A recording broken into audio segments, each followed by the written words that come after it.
Hello, everybody. Welcome into Sports by GSMC Podcast Network. I am your host, Jeremy Lapidus. Today, we have a big show for you. The Olympics are in full swing. Football is officially back as of tonight. We're going to give you some NFL updates, take you through all of the Olympic updates with the U.S. The basketball team in the second segment just finished up their second game yesterday against South Sudan. We'll talk about some other Olympic updates in our first segment here, as well as going over the Chicago Bears, who play the first football game tonight. The Hall of Fame game takes place in just a couple of hours from now. Very excited for the football season to be here. We will break all of the top stories down and much more. But before we do, remember, if you would like to be an even bigger part of the show than you already are, all you need to do is go to gsmcpodcast.net. Leave a tip or donation with a message in it. That message should pop up on the bottom of the screen for you, me, and everybody else around the world to see.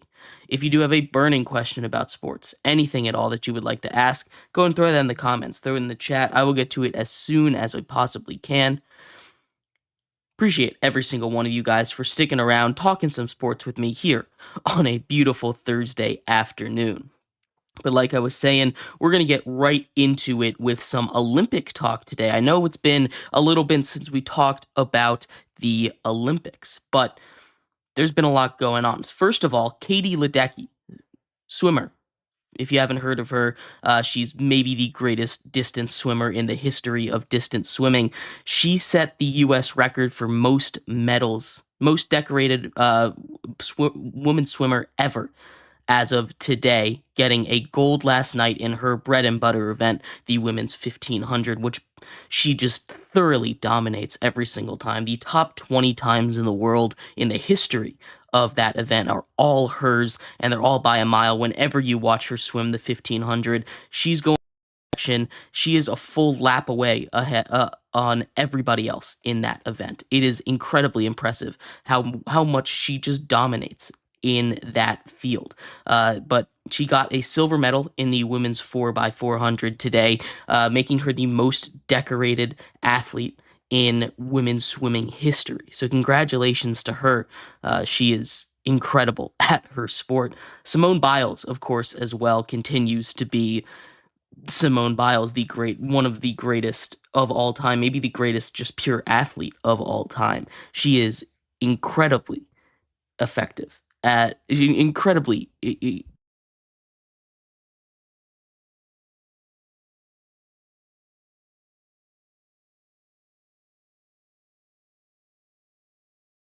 to see this all the time. She's 27 now. This is one of those things that, especially in gymnastics, you don't get that long of a shelf life. You know, you think of some of the greatest gymnastics athletes before Simone Biles. The oldest one to medal is 22. She's 5 years older than that. The history of the Olympics. She has two golds in this Olympics, and she's not like riding the bench or something in these team events. She is in charge. She won the solo gold. Suni Lee came in third, so we got two medals uh, in the in gymnastics today. But it's incredibly impressive to see how long she's been able to keep this for. This is not an easy thing to do.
get back into it on the other side, taking a look at some of the Olympics basketball, not just the U.S. men's basketball, but also the 3-on-3. I wanted to talk about that a little bit. That's coming up next here on Sports by GSMC Podcast Network.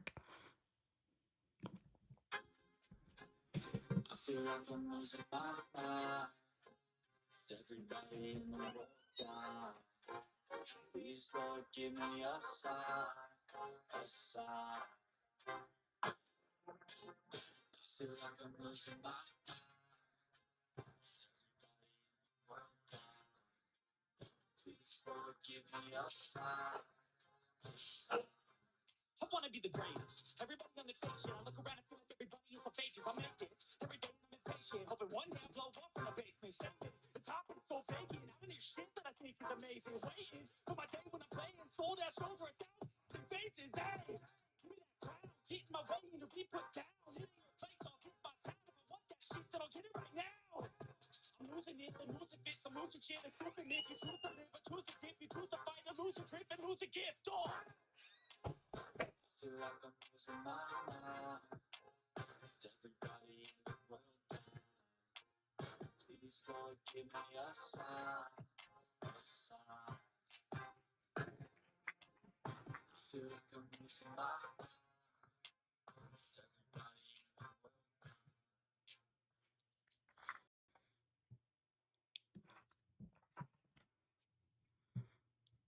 Welcome back to Sports by GSMC Podcast Network. I am your host, Jeremy Lapidus. If you are just tuning in, we've done a little bit of Olympic talk for you. We're going to continue with that here, talking a little bit about Olympic basketball. A lot of stuff has been going on there since the Olympics has started. Obviously, the men's super team is doing its thing. The women's team just won their second group match, led by Asia Wilson, of course.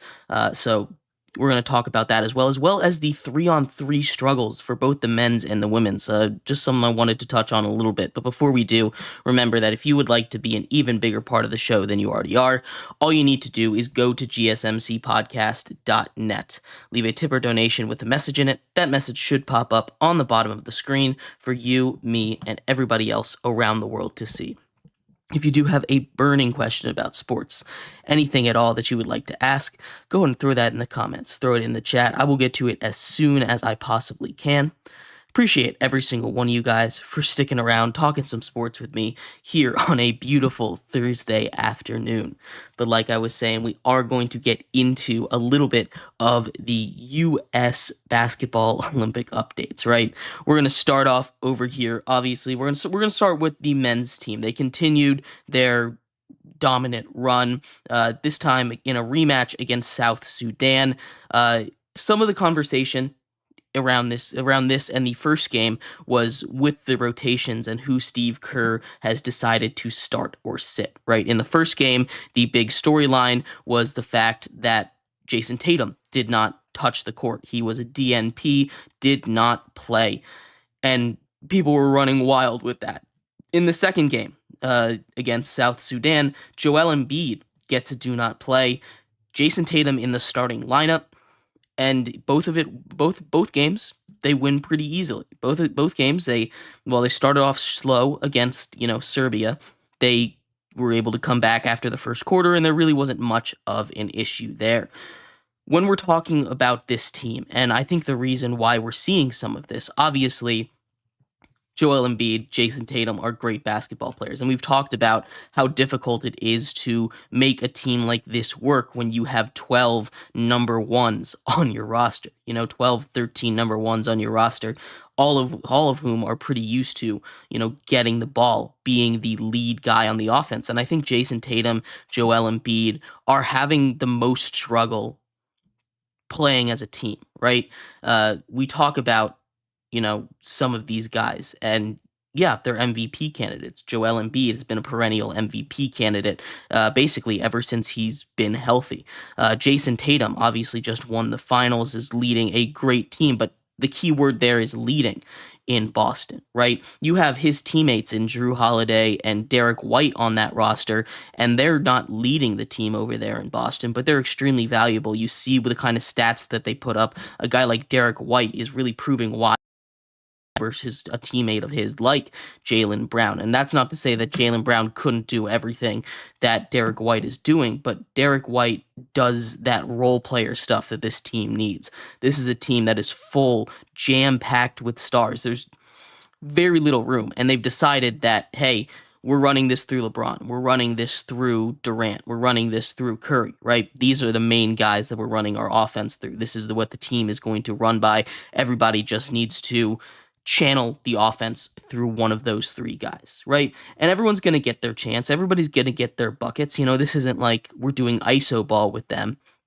but they need to be able to play as a team, and it's really tough to take your ego out of it. And I think that's kind of the situation that Joel Embiid and Jason Tatum especially are dealing with, right? Jason Tatum loves to take over games. You see it. He takes the most shots for the Celtics. He is the leader there, vocal leader over there in Boston as well. And I think he's having a hard time adjusting to being a secondary role. And that's not necessarily a bad thing. It just means that he doesn't mesh well with this team, which could be, which doesn't mean he's a bad player. It doesn't mean that he can't. It just means that he needs to take a step back and not be putting up those shots that he would have if this was the Celtics, right? He needs to understand that this isn't his team. Same thing with Joel Embiid, although I think his issue might have a little bit more to do with the rules. You see him kind of struggling a little bit with the new FIBA rules as opposed to what the NBA gives him, with his ability to draw fouls, we'll say. It's not necessarily that he's a foul line merchant, that he's only effective if he can get his free throw shots in, but he needs to adjust to the new rules, having a lot more pressure on him, a lot more physical now that people can camp out in the paint and it's not, force feed through the paint and it's a little less crowded. This is a team that needs to they're getting a lot better at it. And I think the addition of Kevin Durant on that second unit really helped. Obviously, LeBron is still doing his thing. Bam Adebayo had a huge game against South Sudan there, and he's playing great basketball as well. But they're starting to come together as a team, and if they want to go up and beat a team like France that, some people are saying are getting the home cooking over there. The refs are giving them a little bit, which in that Japan game, absolutely. But, I mean, one game doesn't mean that's always how it's going to be. They've still got a lot of really great bigs, and I think bigs are super important with this FIBA rule, especially since you can camp. That only helps a guy like Rudy Gobert. You camp him out in the paint, he's a really good shot blocker if he's in your way, right? You can get around him, but if he's allowed to camp in the paint, that basically just is a do not enter zone now. You got a giant throwing, being a brick wall, basically, in Rudy Gobert, and then you pair him with Wemby, who has the length to go out and defend the perimeter. It's a tough thing to handle, but they've got the depth, and that is super impressive. What that team is, obviously, when we look at the roster, it's always going to be impressive, but this team is really, really good. And they just need to figure out how to play more like a team, which I think they have been getting much better at as the Olympics continue.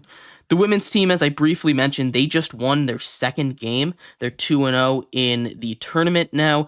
A'ja Wilson dropped a double-double, 23 points, 13 rebounds in a 13-point win over Belgium just now. It's incredibly impressive. How great at basketball these guys are. And the women were a lot more heavily favored in international play than the men were. I mean, both of these teams are ridiculously stacked. But these two teams are both favorites. But what I wanted to focus on a little more was the 3-on-3 basketball, because for some reason, the U.S. is just not good at that. The men's team is being led by Jimmer Fredette, and, they had a real opportunity. They went to overtime, win by 2 against Serbia in their first game. They smoke a wide open layup. They just can't get anything going offensively. They're chucking up bad shots and passing up open layups sometimes.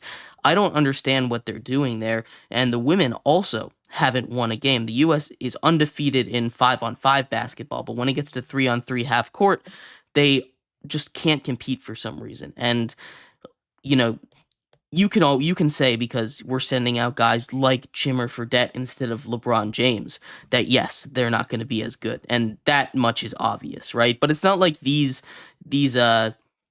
other countries sending their 3-on-3 teams or sending Jokic out there. Serbia, we ended up losing to. It's not like they're throwing out their very, very best for these 3-on-3. These are similar, I guess, styles, similar kind of area for these guys.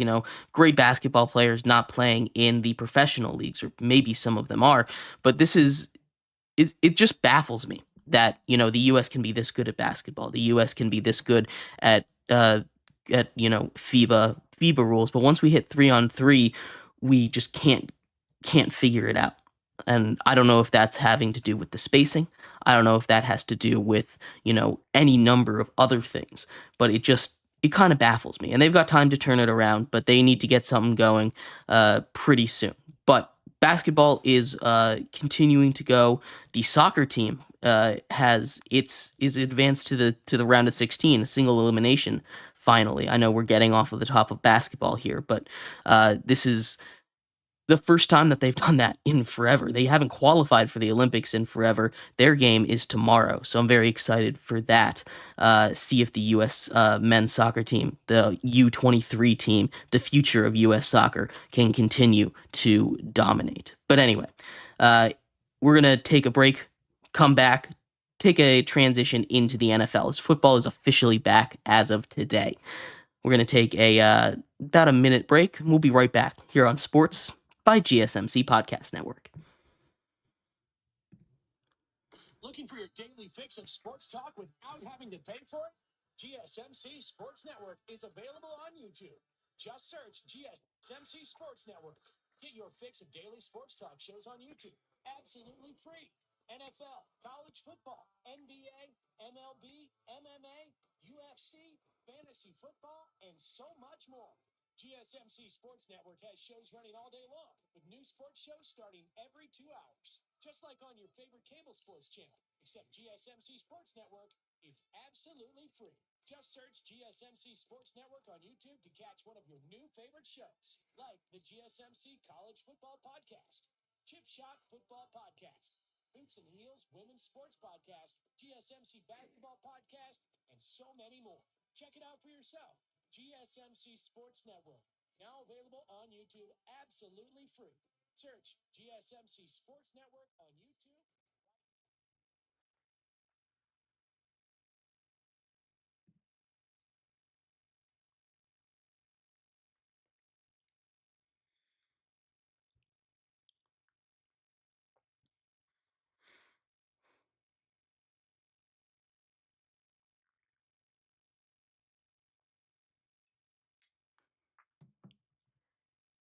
Welcome back to Sports by GSMC Podcast Network. I'm your host, Jeremy Lapidus. If you were just tuning in, we've just done a bunch of Olympic updates as the Olympics continue on. We're about halfway through them already.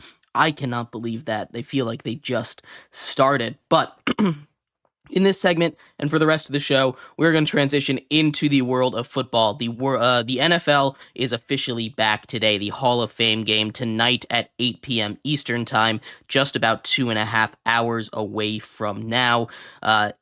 It officially begins. We have the Bears taking on the Texans. In this segment, we're just going to do a roundup of some major NFL news that came out today. A big extension was signed, and a new major injury happened as well. We're going to talk about the impact of both of those on their respective teams before transitioning into our continued series talking about the preview of every single NFL team. Today, the aforementioned Chicago Bears, as they kick off the NFL season later on tonight against the Texans in the Hall of Fame game. But before we get into all of that, remember, if you would like to be an even bigger part of the show than you already are, all you need to do is go to GSMCPodcast.net. Leave a tip or donation with a message in it. That message should pop up on the bottom of the screen for you, me, and everybody else around the world to see. If you do have a burning question about sports, anything at all that you would like to ask, go and throw that in the comments. Throw it in the chat. I will get to it as soon as I possibly can. I appreciate everybody for tuning in, sticking around, talking some sports with me here on a beautiful Thursday afternoon. But like I was saying, we are going to start off continue our show, start off our NFL coverage here today, talking a little bit about the NFL, some major news roundup as we go around the league. The biggest news of the day has to do with offensive lineman Tristan Wirfs of the Tampa Bay Buccaneers. And when we covered the Tampa Bay Buccaneers earlier a couple weeks ago, earlier this offseason, when we were doing our series of predicting their schedule and going over their offseason, I I went over how I really loved that they were building from in-house, extending guys like, Tristan Wirfs just signs a massive extension, making him the highest paid offensive lineman of all time, $140 million contract there, but they extended Baker Mayfield. They extended Mike Evans. They extended Antoine Winfield. They extended, their linebackers. They brought as many people as they possibly could back into the program, continuing to build around the success that they had last season, making it to the playoffs, winning a playoff game. And I love that mentality. I love that mentality of bringing people back, adding where you can, but making it a priority to keep your team together. And I love that for the Buccaneers. I love that they're doing that. I love that the Lions, we talked about them yesterday, maybe? No, maybe 2 days ago. I forget. I love the fact that they are doing that. I love that team building style. I think it leads to much more success, leads to players being willing to take pay cuts. Not that they're going to all the time, but if they need to, they have this relationship, this long-standing relationship. Excuse me, this long-standing relationship with the front office that they are willing to take pay cuts like that. Not that Tristan Wirfs did. Again, he has been an incredible guard ever since ever since he entered the NFL. He was a guy that I was targeting, back when he was drafted. He was a guy that I wanted the Giants to draft. They ended up taking, I believe that was the draft they took Andrew Thomas. So it didn't. They both ended up working there, but Tristan Wirfs is a guy that came in and immediately started dominating. Obviously, was a huge part of the Super Bowl runs that Tom Brady led with the Tampa Bay Buccaneers. Him protecting that offense in protection on that offensive line. He is incredible at everything he does. He absolutely deserves this contract. He's one of the best tackles in all of football. And it's exciting to see him get paid. I'm excited for this Buccaneers team. I think this is a Buccaneers team that has a really high ceiling, but also has a really low floor. But bringing back a guy like Wirfs and holding him for long term is super important for team building. But the other major news coming out of the NFL today is Justin Herbert. Justin Herbert, who has been, in my opinion, a top 3, top 5 guy, basically his entire career. He came in, lit the world on fire, wasn't supposed to start until Tyrod Taylor, got stabbed in the lung trying to get a shot and play for a game. But he came in and he immediately lit up the NFL. And he hasn't had the luckiest of runs, whether that be injury, whether that be, his team and him kind of falling apart. Obviously, in the playoffs against the Jaguars, they blew a huge lead in that wild card round. Or whether that be the defense falling apart and the team falling apart around him, like what happened last season, or coaching, or special teams. He hasn't had a very lucky run so far in the NFL. And some of that's on him. Some of that is not. His luck continued, though, as he is hurt. He's got a foot injury, they say. Luckily, it's still early. There is a chance that he might miss a little bit of time. Every report that I am seeing says that Justin Herbert is going to be in a boot for the next couple of weeks and then will progress from there.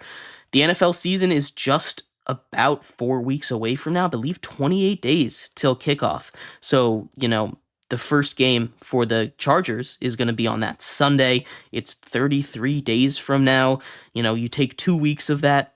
He's only got about 2 weeks to recover. So this is not great timing. It is something that it sounds like they're optimistic he can be ready for week 1 for, but this is something to absolutely keep an eye on in case there's any setbacks, in case there's anything that might have happened excuse me, in case there's anything that might happen in the future. But you look at the quarterback room behind him with the Chargers, right?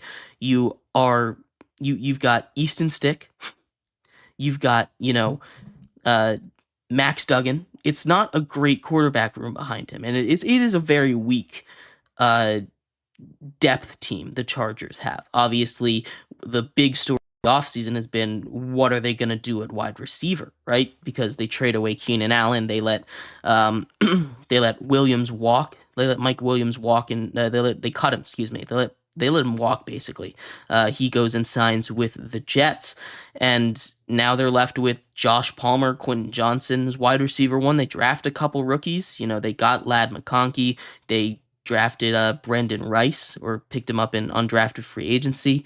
Uh, this is a team that is already kind of falling apart.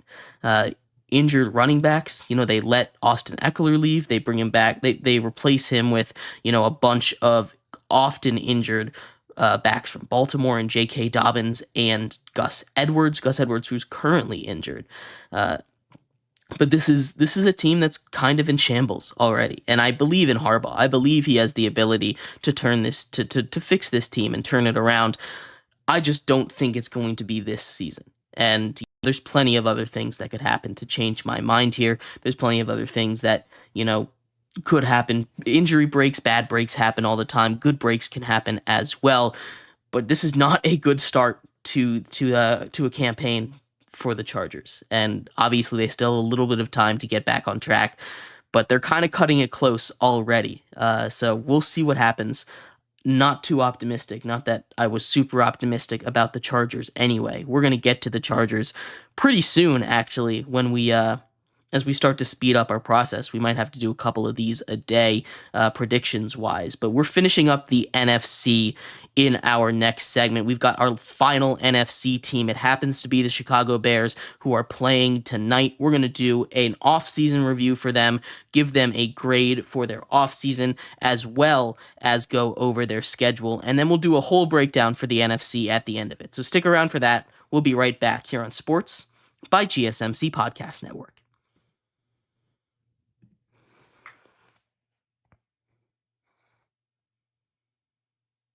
For the best and latest podcasts available anywhere, go to the podcast app on your cell phone and type in GSMC to access free content-rich podcasts on health and wellness, book reviews, sports, entertainment, relationships, social media, movies, technology, finance, and even weird news.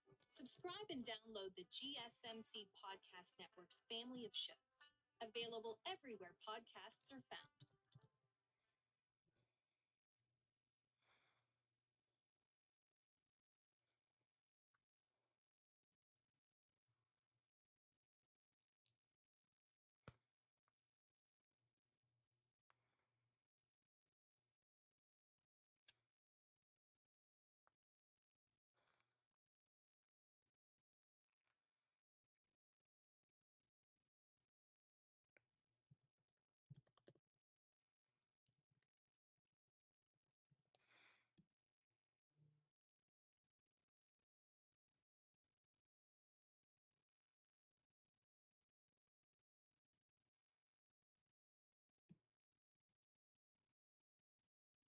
Welcome back to Sports by GSMC Podcast Network. I am your host, Jeremy Lapidus. If you are just tuning in, we just finished talking about some of the recent NFL updates, including Tristan Wirfs signing the biggest contract in the history of the NFL for an offensive lineman. He absolutely deserves that contract, adding to the litany of extensions given out by the Tampa Bay Buccaneers already this offseason.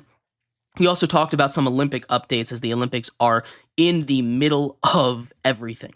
We did some basketball talk, as well as just some general U.S. Olympic updates in there. We're going to transition into the Bears, and that is the last team, believe it or not, for the NFC. We are officially halfway through our schedule of predicting every single NFL team. We're going to do a whole recap, playoff recap, and everything of every single NFC team, give you what I have the divisions looking like and everything. But before we do, we're going to get through the Bears. And before we do that, remember, if you want to be an even bigger part of the show than you already are, all you need to do is go to GSMCPodcast.net. Leave a tip or donation with a message in it. That message should pop up on the bottom of the screen for you, me, and everybody else around the world to see.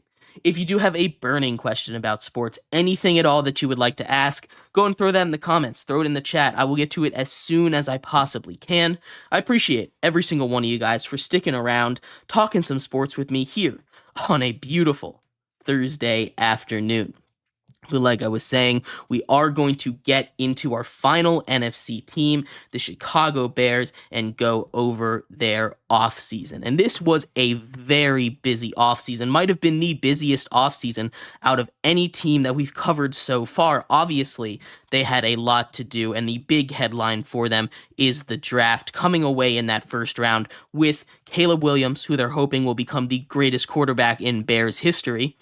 Which might sound like an overstatement, but it isn't. There hasn't been any great quarterback in Bears history, really. Probably the best one, maybe Jay Cutler. It's not a very extensive list for Bears quarterbacks. But this is a Bears team that's very historic, and, adding Caleb Williams there, as well as a third receiver, a wealth of riches at receiver in Rome Odunze, getting him with the 9th overall pick, pairing him with acquisition DJ Moore, who they got alongside the number 1 overall pick for a trade the trade basically, along with a couple of other stragglers, has turned into Caleb Williams and DJ Moore for Bryce Young. And that is, at least as it stands right now, an incredible haul for the Bears, right? As well, same with DJ Moore. They also make a trade for Keenan Allen. They add him from the Chargers this offseason. That is a scary receiving room. You have DJ Moore, Keenan Allen, and also Rome Odunze on the outside. You have a slot guy. You have outside receivers. This works perfectly. This is a team that really, really, transformed their offense in just one offseason. They went out and got a running back in DeAndre Swift, who, while I personally have my reservations about Swift, I don't think he's the greatest running back in the world. And quite honestly, I like Donta Foreman a little more, who they let walk. He now signs with the Browns. Unfortunately, had a scary injury today, although reports are that he's going to be okay and back with the team eventually.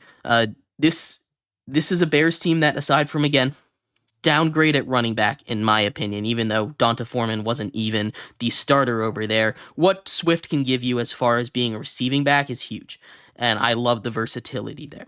As far as the defense goes, not technically an offseason move, but last trade deadline, they bring in Montez Sweat, they extend him, he immediately becomes the Bears sack leader after just playing half a season with them last year.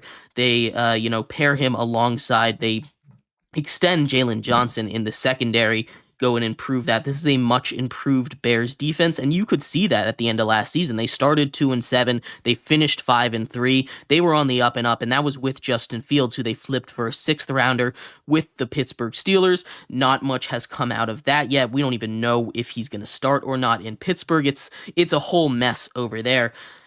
This is a really solid offseason for the Bears. They went and they fixed all their holes. Obviously, they had a lot of holes to fix as a team that was picking 9th overall.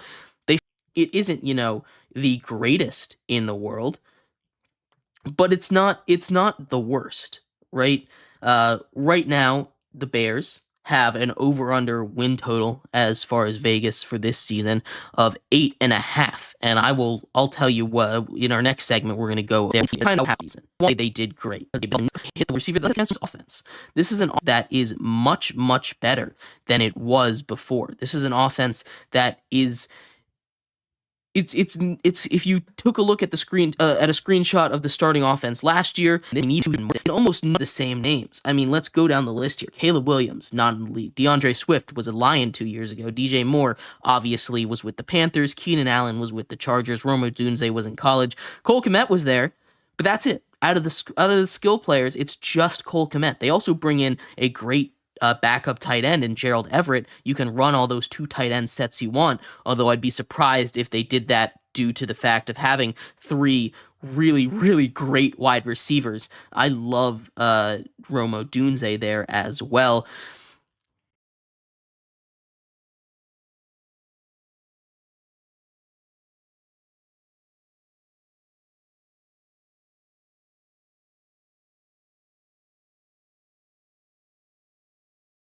The weak point is running back, but you didn't draft Caleb Williams to run the ball a million times, right? And he's going to be the kingpin. He's going to be the linchpin of whether or not this offseason is going to be judged as one of the greatest off seasons of all time or as a waste. Right? There's only one way to find out here, and that's to let him play. He's not playing tonight in the Hall of Fame game, which is quite frankly a little bit disappointing. All besides the point, he was never going to play in the first game anyway. The Bears said he was going to get about 50 touches in the preseason before the season officially begins. So he will play in the preseason. We'll get the chance to see the number 1 overall pick play before the season begins. But I really love this offseason. I am a huge, huge fan of what the Bears are doing, and I'm going to give them an A. I'm really tempted to give them an A+. I think they might have one of the best off seasons in the league. Again, it all kind of hinges on the upside of Caleb Williams because of how highly touted he is. I believe in Caleb Williams. I really do. I think he's going to be a great quarterback, a great quarterback almost immediately in this league, which is never a guarantee. But anyway, let me know what you think of the Bears. I'm going to give them an A for their offseason. I love what they did. And I think they absolutely set themselves up for a great success heading into the future of the NFL with a new franchise quarterback in Caleb Williams. But anyway, we're going to take a quick break. We'll be right back. We're going to do a breakdown. Again, Vegas has the line set at 8.5. I'll let you know whether or not I have them going over or under, as well as the result of every single game, which is patented 100% accurate, of course. And then we'll go over the entirety of the NFC, every single team and their rankings. So stick around for that. We'll be right back here on Sports by GSMC Podcast Network.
Welcome back to Sports by GSMC Podcast Network. Before we get into our 5th and final segment of the day, we do have a couple pieces of breaking news, one in football, one not in football. We'll start with the not football one. Mike Trout, one of the greatest players of our generation, was targeting a comeback soon. He unfortunately is out for the rest of the season. He is, again, partially torn his meniscus. It will require surgery. It sucks. It just sucks. He's such a great player, and I want to go see him compete on the field, and he does too. He released a statement saying that he was devastated, and that is just super disappointing for one of the greatest of all time in Mike Trout. As far as the football news goes, it's more injury news, and this actually kind of leads into our segment here as the Bears take on the Titans in Week 1. But DeAndre Hopkins is injured. It's a 4 to 6 week injury. Best case scenario, he's there for Week 1 against the Chicago Bears, which we will give a prediction for here in just a second. But before we do, remember, if you would like to be an even bigger part of the show than you already are, all you need to do is go to GSMCPodcast.net. Leave a tip or donation.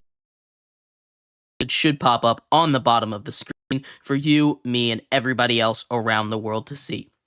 If you do have a burning question about sports, anything at all that you would like to ask, go ahead and throw that in the comments, throw it in the chat. I will get to it as soon as I possibly can. I appreciate every single one of you guys for sticking around, talking some sports with me here on a beautiful Thursday afternoon. But like I was saying, we're going to get into the Bears schedule review. I just gave them an A for their offseason. I love them being aggressive, revamping that offense, getting great players all around Caleb Williams, re-signing the defense, making it much more improved, bringing Kevin Byard, guys like that, to improve the secondary. We'll see if that improved defense and much improved offense can lead to a better result. Like I said, the win total for them is set by Vegas at 8.5 wins. We just had the news of DeAndre Hopkins, and that is where the Bears are going to start off home game against the Titans.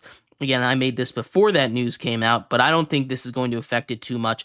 All the energy is going to be with the Bears and Caleb Williams on kickoff day, and I think the Bears are going to take that, get the momentum, win week 1 at home against the Titans. That is a game that if they win, you will hear nonstop talk all week. I'm sure from me as well, if Caleb Williams goes off about, oh, he might be the next great one, especially from Bears fans.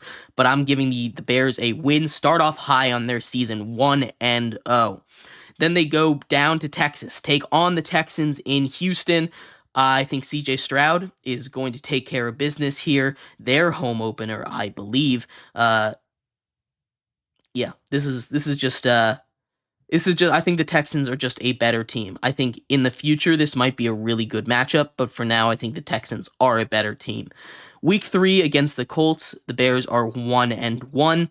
They head to Indy, and this is one of those games that I think could go either way. I'm giving this to the Colts. I like Anthony Richardson, continuing to develop. This is really his rookie season, and I like a lot of what I saw with Anthony Richardson before he went down. I'm giving the Bears a loss. They fall to 1-2, although that game could go either way.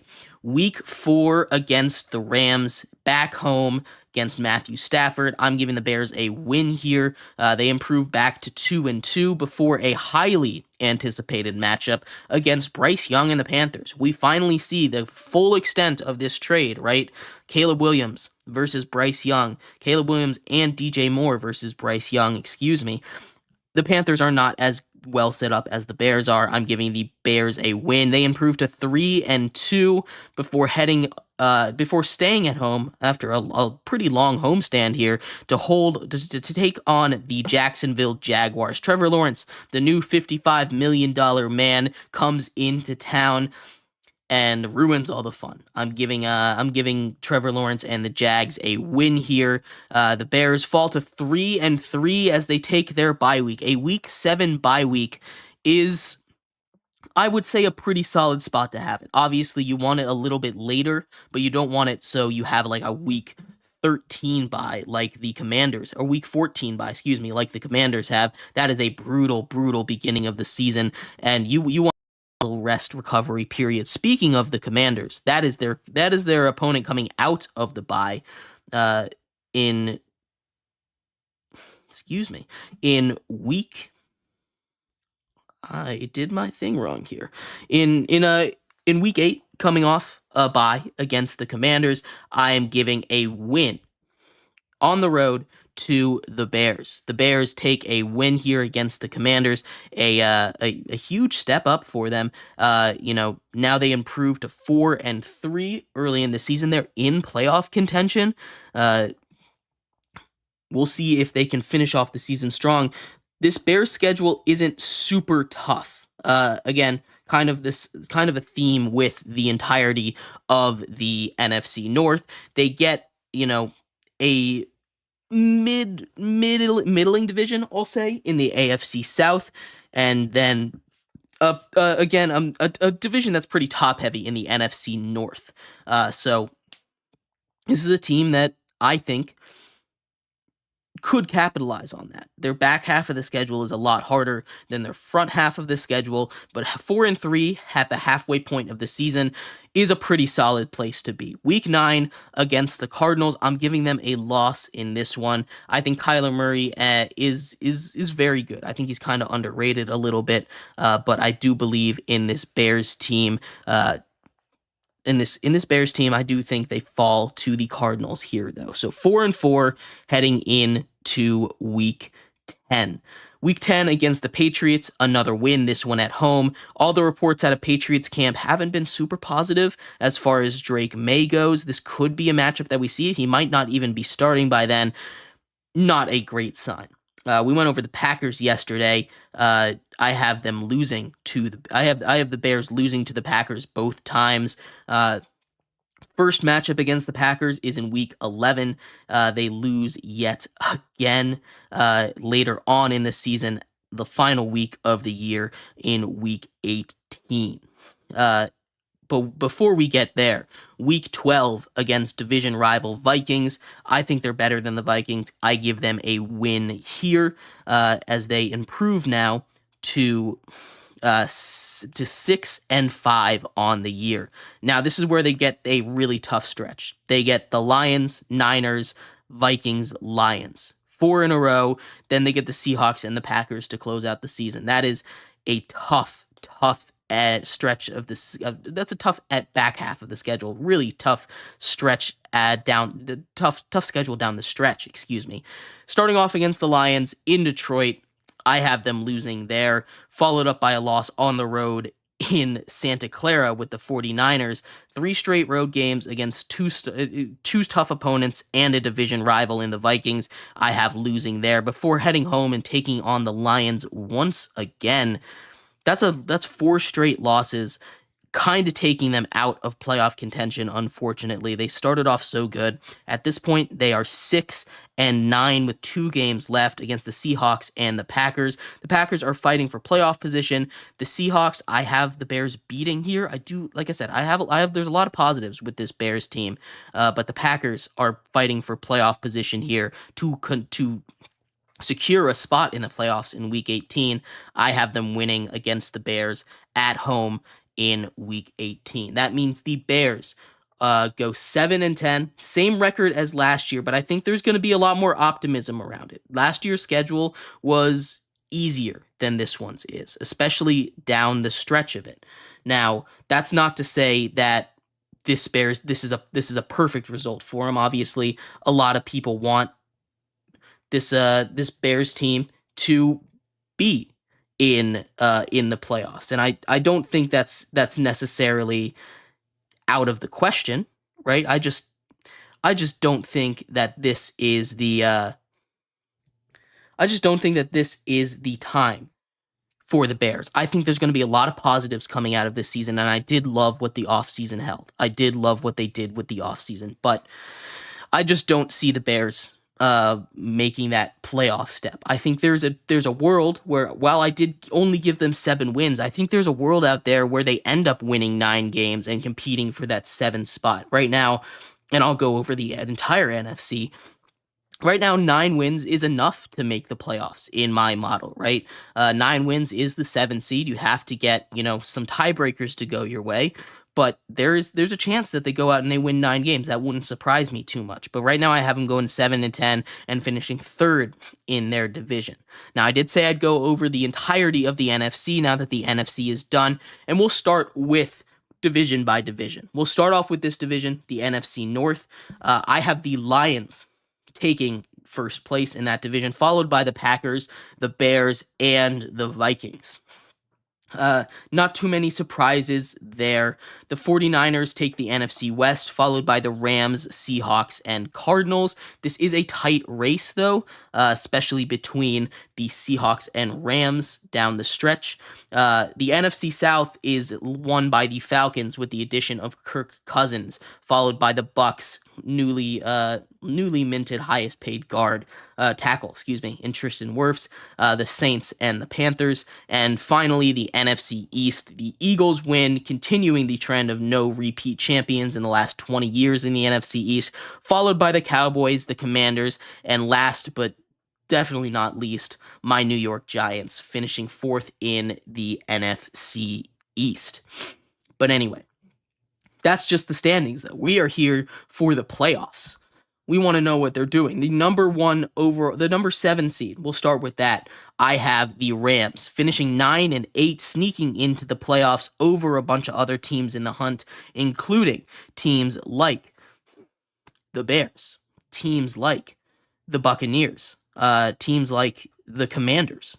If a couple other games go their way, they could be in this 7 spot. But I have the Rams and Matthew Stafford taking that spot. The Packers at 6, that young core at 10-7, taking that spot. Same with the Cowboys, also finishing 10-7. I have them making the playoffs as the first wild card.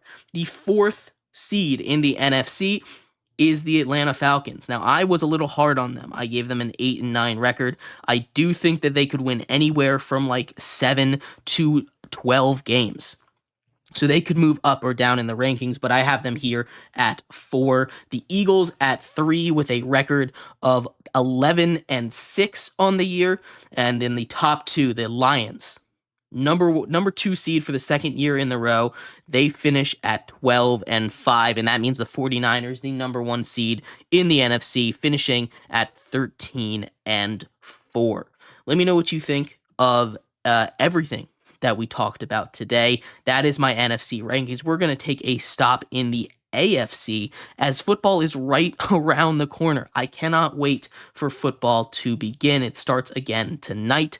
We'll be back same time, same place tomorrow, talking about the Hall of Fame game, talking about the Olympics, starting off a new division in the AFC. So stick around.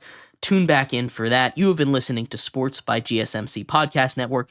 I've been your host, Jeremy Lapidus. I appreciate everybody for taking time out of your day and listening to our podcast today. I will see you tomorrow. I hope everybody has a great rest of your day.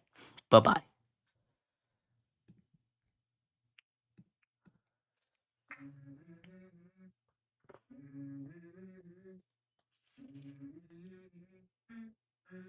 Let's go.